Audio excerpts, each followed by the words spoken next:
Kabayan News Patrol! Good morning, netizens of the Philippines! This is Marian A. BAYANSAO, your news anchor for this radio broadcasting. Where veracity is our priority, we give equity to your curiosity. You can get the most up-to-date and reliable news for today only here on Kabayan News Patrol. Heads up for the latest headlines we have. Written and published by Minda News. Davao City. 4 persons are facing charges for alleged links to the rape slay of a female architect in the Kalinan district. Here last May 2020, rape with homicide charges was filed last month against Dennis Roy Panzan, Kent Lawrence Espinosa, Renato BAYANSAO, and one still unidentified suspect for the death of 28-year-old Blanche Marie Bragas, whose body was found under dried banana fronds in a ditch at a banana plantation in the Codao village, Kalinan district on May 17. After a brief commercial, we will continue with this news. Saan pag-utos? Modo! Paano kung ang nangangating lamunan, sore throat, ay maging ubo, sipon at lagnat? Bago pa lumala at makasira ng reputasyon, mag-Bactidol na! Sa bisa ng multi-action formula, napuksa ang infection bago ito maghasik ng lagim. Tagumpay! It kills germs on contact and shields for up to 12 hours. If symptoms persist, consult your doctor.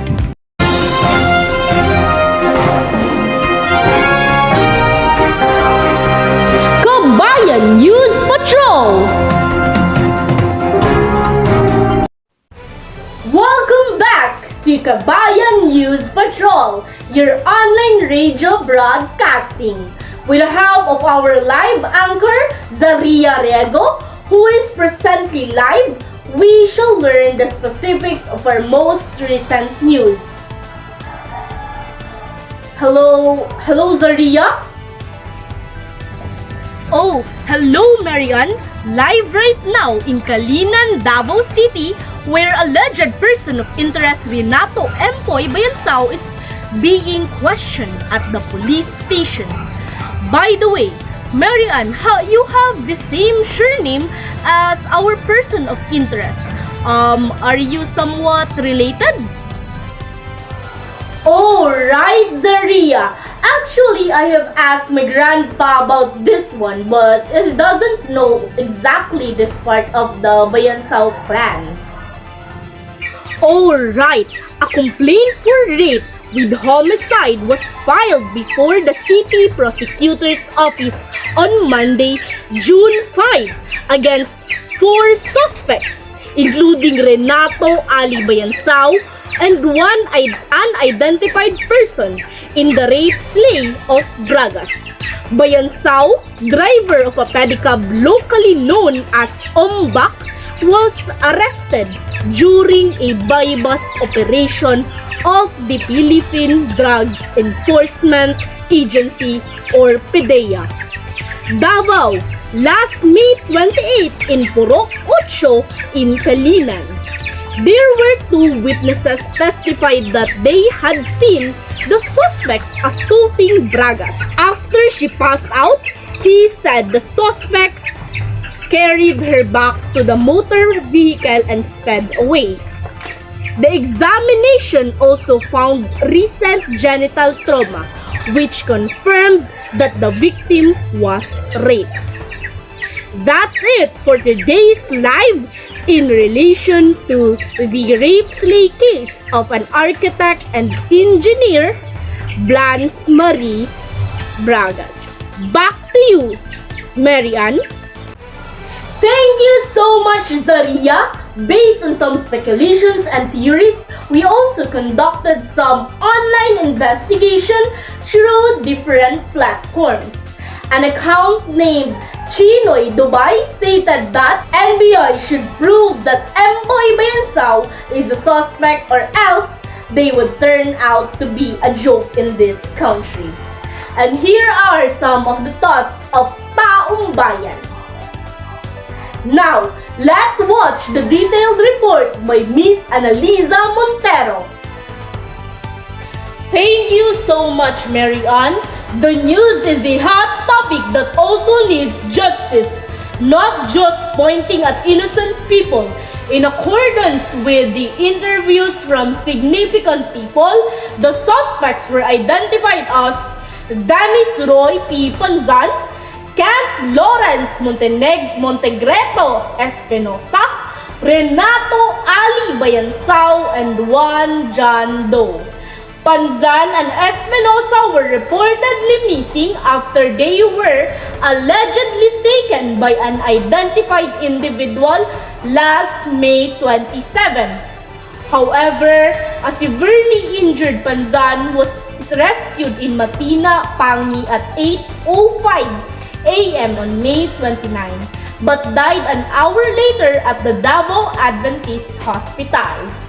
Lupaz added that there is a separation investigation undertaken by the police to look into the circumstances around the alleged kidnapping of these two suspects, which resulted in the death of Pansan.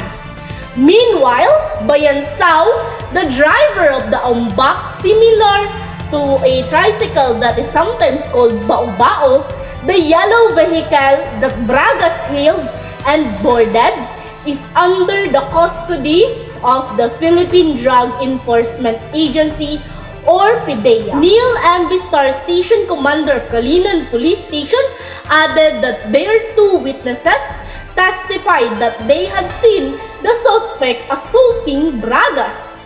He said that Bragas boarded the umbak at 10:39 p.m. on May 16 at crossing Pausta. But shortly after the victim alighted at Megaville St. Pazan Street, Panzan punched her in the face while an unidentified suspect hit her in the stomach about 50 meters away from her residence, Vistar said. And after Bragas passed out, Vistar said that the suspects carried her back to the motor vehicle and sped away. Panzan, who ran a meat shop near where the assault happened, was a neighbor of the Bragas family. Vistar believed that the suspects raped and killed Bragas at the place where her cadaver was found in a banana plantation in Kalinan hours after she went missing. He said the plantation was just about 3 kilometers away from the place where Bragas was forcibly taken.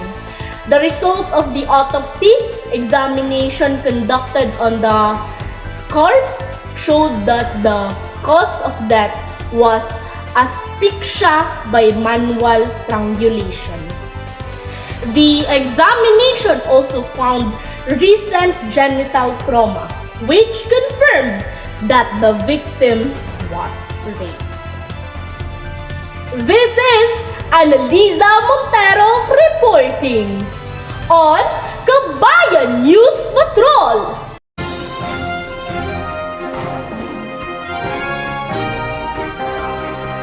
Kabayan News Patrol. Thank you so much, Miss Annalisa Montero and Zaria Riego. Some latest news also arrived that Paulo Duterte, son of late President Rodrigo Roa Duterte, boldly stated, "I and the Dabaweños are seeking justice for Miss Blanche Marie Bragas. I am offering 1 million pesos to anyone who can point out the perpetrator of this crime," Duterte said in a statement. The lawmaker said he was saddened by the loss of the life of an ordinary person who worked hard for her future and her family. Meanwhile, the DCPO chief appealed to the public to stop spreading rumors on social media as it will not help solve the case. Even after 2 months, the main suspect has still not been identified. Instead, innocent persons who were once believed to be the culprit were instead turned to be the victims.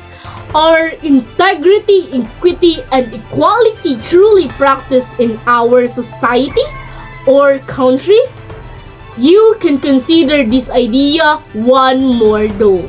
From January to April, the police recorded 128 rape cases in the Davao region, averaging 32 cases per month. The data showed that 60% of these cases involved statutory rape of minors aged 16 and younger, while 18% were cases of incest and 34% were labeled as rape without further details. Davao City registered the highest number of cases with 35, followed by Davao del Norte with 32, Davao del Sur with 26, Davao de Oro with 18, Davao Oriental with 11, and Davao Occidental with 6. Among the rape cases, the majority of victims, 88 in total, were between 11 and 17 years old. 19 victims were aged 18 to 25 and 7 were between 6 and 10 years old. Wake up and snap out to reality as the world does not revolve around us alone.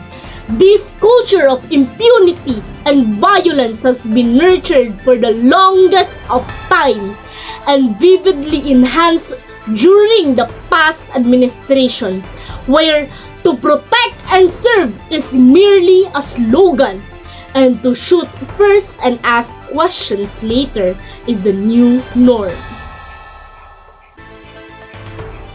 That was the news of truth and accuracy from the News Republic team. Once again, this is Mary and A. Bayansao from Kabayan News Patrol. We do not just secure freedom, we defend what people deserve. You can contact us through these numbers. Flash on your screen.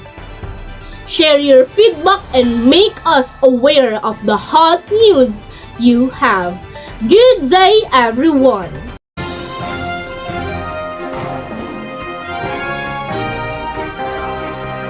Kabayan News Patrol!